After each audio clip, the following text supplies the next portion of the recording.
नमस्कार। मेरे इस YouTube चैनल पर एक बार पुनः आप लोगों का स्वागत है। आज BA पार्ट 1 राजनीति विज्ञान फर्स्ट सेमेस्टर के अंतर्गत हम भारतीय राष्ट्रीय कांग्रेस की स्थापना, उसके उद्देश्य और प्रारंभ में भारतीय राष्ट्रीय कांग्रेस की क्या नीतियां थी, इसके संदर्भ में आप लोगों से चर्चा करेंगे। जहाँ तक इस वीडियो की बात है तो एक बार मैं पुनः बता दूं कि ये वीडियो उन सभी विद्यार्थियों के लिए लाभकारी है जो कि राजनीति विज्ञान, समाजशास्त्र और इतिहास विषय को BA में अध्ययन के रूप में लिए हैं और इससे संबंधित मैं वीडियो आपके समक्ष प्रस्तुत करता रहूँगा। मेरा आपसे निवेदन है कि मेरे इस चैनल को आप सब्सक्राइब कीजिए और बेल आइकॉन को दबाइए ताकि ज़्यादा से ज़्यादा और जल्द से जल्द वीडियो आप तक पहुंच सके। तो आज जैसा कि हम लोग शुरू करते हैं, भारतीय राष्ट्रीय कांग्रेस की स्थापना। यहाँ यह उल्लेखनीय है कि उपयुक्त सभी संस्थाओं के द्वारा विभिन्न प्रांतों में राजनीतिक चेतना उत्पन्न करने का कार्य किया गया था, लेकिन अखिल भारतीय स्तर पर इस बात की आवश्यकता महसूस हो रही थी कि एक सुदृढ़ राजनीतिक संगठन बनना चाहिए। ऐसे समय में भारत में एक अवकाश प्राप्त अंग्रेज उच्च अधिकारी जिनका पूरा नाम था एलन ऑक्टेवियन ह्यूम, उनके मस्तिष्क में राष्ट्रीय कांग्रेस की स्थापना का विचार आया और दिसंबर 1885 में A.O. ह्यूम ने भारतीय राष्ट्रीय कांग्रेस की स्थापना का मार्ग प्रशस्त किया। इसीलिए ह्यूम को भारतीय राष्ट्रीय कांग्रेस का जनक भी हम कहते हैं।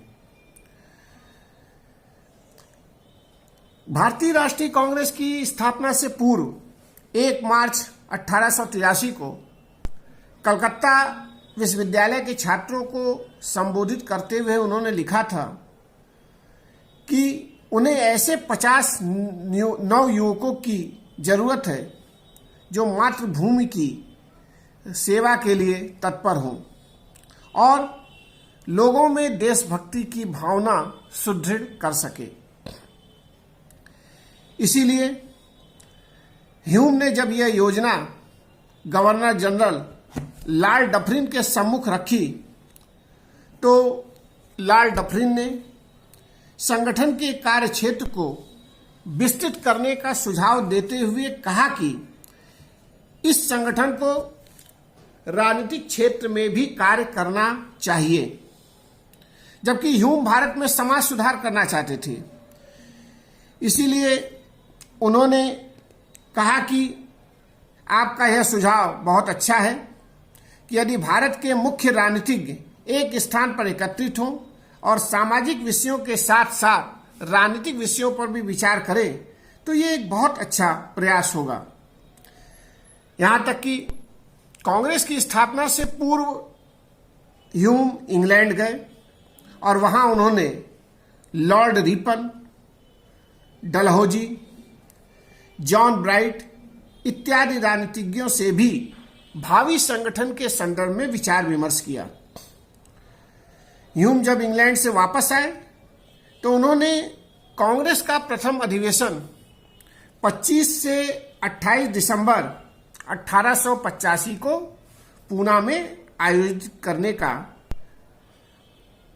प्रोग्राम बनाया या योजना बनाई, परंतु उस समय पूना में हैजा फैल चुका था, जिसके कारण यह सम्मेलन बंबई में स्थानांतरित हो गया। 28 दिसंबर 1885 को दिन के 12 बजे गोकुलदास तेजपाल संस्कृत पाठशाला के प्रांगण में भारतीय राष्ट्रीय कांग्रेस के पहले ऐतिहासिक सम्मेलन का आयोजन हुआ इस सम्मेलन में देश के विभिन्न भागों से आए हुए प्रतिनिधियों ने भाग लिया। इन प्रतिनिधियों में दादा भाई नौरोजी, फिरोज शाह मेहता, NG चंद्रावरकर इत्यादि प्रमुख थे। इस सम्मेलन की अध्यक्षता व्योमेश चंद्र बनर्जी ने की। 1885 को बंबई में जो सम्मेलन आयोजित हुआ उसमें पर्याप्त विचार विमर्श के बाद यह निर्णय लिया गया कि इस संस्था का नाम भारतीय राष्ट्रीय कांग्रेस अर्थात इंडियन नेशनल कांग्रेस रखा जाए। और कुछ समय बाद यह संस्था भारतीय राष्ट्रीय आंदोलन की अग्रदूत बन गई। यह तो कांग्रेस की स्थापना से संबंधित कुछ आपके सामने मैंने जानकारी रखी। अब मैं चर्चा करता हूं कांग्रेस के उद्देश्य की कि आखिर यह संगठन बनाया क्यों गया। 28 दिसंबर 1885 को कांग्रेस के प्रथम अधिवेशन में कांग्रेस के पहले अध्यक्ष व्योमेश चंद्र बनर्जी ने भारतीय राष्ट्रीय कांग्रेस के निम्नलिखित उद्देश्य घोषित किए, जो कि हम निम्नलिखित रूप में आपके समक्ष प्रस्तुत कर रहे हैं।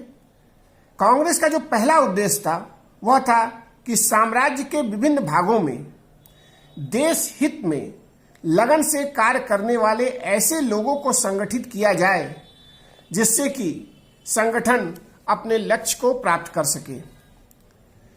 दूसरा उद्देश्य इसका था कि समस्त देशवासियों में जाति, धर्म, वंश, प्रांत संबंधी दूषित संस्कारों को जो भेदभाव था उसे समाप्त करके राष्ट्रीय एकता की भावनाओं को मजबूत किया जाए।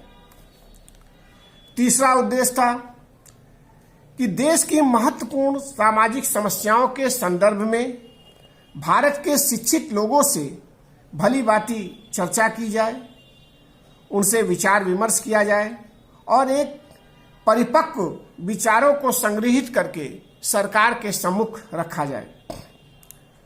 चौथा जो उद्देश्य था वह था कि उन तरीकों व दिशाओं का निर्धारण किया जाए जिससे भारत के राजनीतिज्ञ देश हित में कार्य करने के लिए आगे आ सके।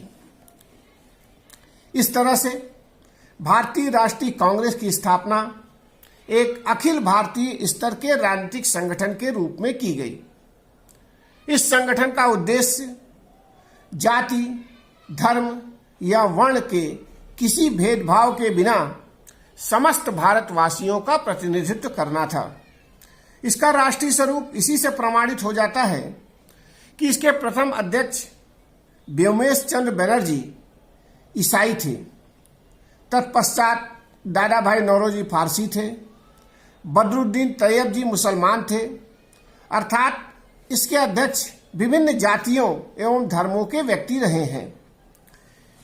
इसमें संदेह नहीं है कि कांग्रेस के अधिकांश सदस्य एवं पदाधिकारियों में हिंदुओं की संख्या सबसे अधिक थी। इसका मुख्य कारण यह था कि भारत में हिंदुओं की संख्या अधिक थी। यहां तक कि कांग्रेस के पहले अधिवेशन में कुल 72 सदस्य शामिल हुए। कांग्रेस के राष्ट्रीय स्वरूप को स्पष्ट करते हुए सन 1931 में लंदन में आयोजित द्वितीय गोलमेज सम्मेलन में गांधी जी ने भी कहा था कि कांग्रेस सच्चे अर्थों में एक राष्ट्रीय संगठन है। यह किसी विशेष जाति, वर्ग या हित का प्रतिनिधित्व नहीं करती है, बल्कि यह समस्त भारतवासियों के हितों का प्रतिनिधित्व करने का दावा करती है। कांग्रेस की स्थापना और कांग्रेस के उद्देश्यों के बाद इस बात पे विचार विमर्श होता है कि प्रारंभिक वर्षों में कांग्रेस की नीतियां क्या थी।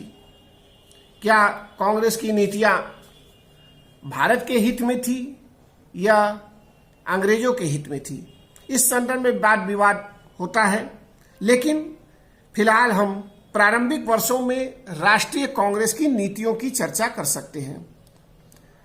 अपनी स्थापना के समय से ही कांग्रेस राष्ट्रवाद को सृजित करने, राष्ट्रीय आंदोलन को संगठित करने तथा राजनीतिक चेतना को उत्पन्न करने में महत्वपूर्ण रूप से आगे रही। परंतु प्रारंभिक कांग्रेस कोई क्रांतिकारी संगठन नहीं था। इसके नेता सरकार के प्रति कोई विद्वेष या विद्रोह की भावना नहीं रखते थे। वे न केवल संवैधानिक उपायों में विश्वास करते थे, बल्कि सरकार के प्रति भी पूर्णतया निष्ठावान थे। वे अंग्रेजी शासन, सभ्यता व संस्कृति के प्रशंसक थे। एक तरह से कहा जाए तो प्रारंभिक वर्षों में कांग्रेस की नीति ब्रिटिश शासन के प्रति निष्ठा की थी। यहां तक कि कांग्रेस के प्रथम अधिवेशन के अवसर पर अध्यक्ष बिमलेश चंद्र बनर्जी ने ब्रिटिश शासन के प्रति निष्ठा का भाव प्रकट करते हुए कहा था कि मैं सभी उपस्थित सज्जनों के मत को व्यक्त कर रहा हूं। मैं कहता हूं कि अंग्रेजी सरकार को मेरे यहां और इस सभागार में उपस्थित बैठे हुए मेरे दोस्तों की अपेक्षा अधिक गहरे व पक्के राजभक्त मिलना असंभव है। इस तरह से अपने पहले उद्बोधन में ही एक तरह से कांग्रेस ने ब्रिटिश शासन के प्रति निष्ठा का भाव दिखाया। यहां तक कि कांग्रेस के दूसरे अधिवेशन में दादा भाई नौरोजी ने भी इसी तरह से अपने साथियों की भावनाओं को प्रकट करते हुए कहा था कि आओ हम पुरुषों की तरह बोले और घोषणा कर दें कि हम अटूट राजभक्त हैं। इस तरह से हम यह देखते हैं कि प्रारंभिक वर्षों में कांग्रेस की नीतियां ब्रिटिश शासन के प्रति निष्ठावान थी। जहां तक प्रारंभिक नीतियों की बात है तो इसके पीछे एक सबसे बड़ा कारण यह था कि प्रारंभिक कांग्रेसी नेताओं को ब्रिटिश शासन की न्यायप्रियता में विश्वास था, या कहा जाए अंग्रेजों की न्यायप्रियता में वे विश्वास करते थे। उन्हें अंग्रेजों की उदारता, ईमानदारी पर पूरा भरोसा था। वे जानते थे कि यदि भारतीय समस्याओं का सही ज्ञान ब्रिटिश शासन को करा दिया जाए तो वे भारतीय दृष्टिकोण को स्वीकार कर लेंगे। वे कहते थे कि इंग्लैंड हमारा मार्गदर्शक है और हमें अंग्रेजों की उदारता तथा न्याय में विश्वास करना चाहिए। यहां तक कि प्रारंभिक वर्षों में प्रारंभिक कांग्रेसी नेता यह भी मानते थे कि सुधार अचानक नहीं होगा, उसे धीरे धीरे या क्रमिक सुधार करके ही स्थिति को बेहतर बनाया जा सकता है। वे प्रशासकीय तथा राजनीतिक क्षेत्र में धीरे धीरे सुधार लाना चाहते थे। उन्होंने प्रारंभ में सुधारों के संदर्भ में छोटी छोटी मांगे ब्रिटिश सरकार के समक्ष रखी, जैसे भारतीयों की उच्च पदों पर नियुक्ति, सरकार के खर्च में कमी, स्थानीय स्वशासन संस्था की स्थापना, विधानसभा में भारतीयों की संख्या और अधिकारों में वृद्धि इत्यादि। और इन सुधारों के लिए वे क्रांतिकारी उपायों के विरुद्ध थे। वे चाहते थे कि ये सुधार संवैधानिक तरीके से हो। यहां तक कि प्रारंभिक कांग्रेसी नेता किसी भी प्रकार से ब्रिटेन से संबंध विच्छेद करने के पक्ष में नहीं थे। वो ये मानते थे कि ब्रिटेन के साथ जो संबंध है वह भारत के हित में है। उदारवादी नेता गोपाल कृष्ण गोखले ने कहा भी था कि हमको यह मानना पड़ेगा कि ब्रिटिश शासन विदेशी होने के कारण अपनी कमियों के साथ साथ देशवासियों की प्रगति में एक बड़ा साधन रहा है। कांग्रेसी नेताओं की धारणा थी कि ब्रिटेन के कारण ही भारत में एक प्रगतिशील और विकासशील सभ्यता का उदय हुआ है। अंग्रेजी साहित्य, शिक्षा पद्धति, यातायात एवं संचार के साधनों की व्यवस्था, न्याय प्रणाली और स्थानीय स्वशासन इत्यादि भारत के लिए है। इस तरह हम निष्कर्ष रूप से कह सकते हैं कि कांग्रेस ने अपनी स्थापना के प्रारंभिक वर्षों में राजनीतिक सुधारों की मांग संवैधानिक ढंग से पूरा करने के लिए की और वो चाहते थे कि यह संवैधानिक ढंग से पूरा हो। उन्हें ब्रिटिश शासन में आस्था थी और वो मानते थे कि धीरे धीरे ब्रिटिश शासन कांग्रेस की मांगों को मानेगा और भारत में सुधारों की एक प्रक्रिया शुरू होगी। धन्यवाद।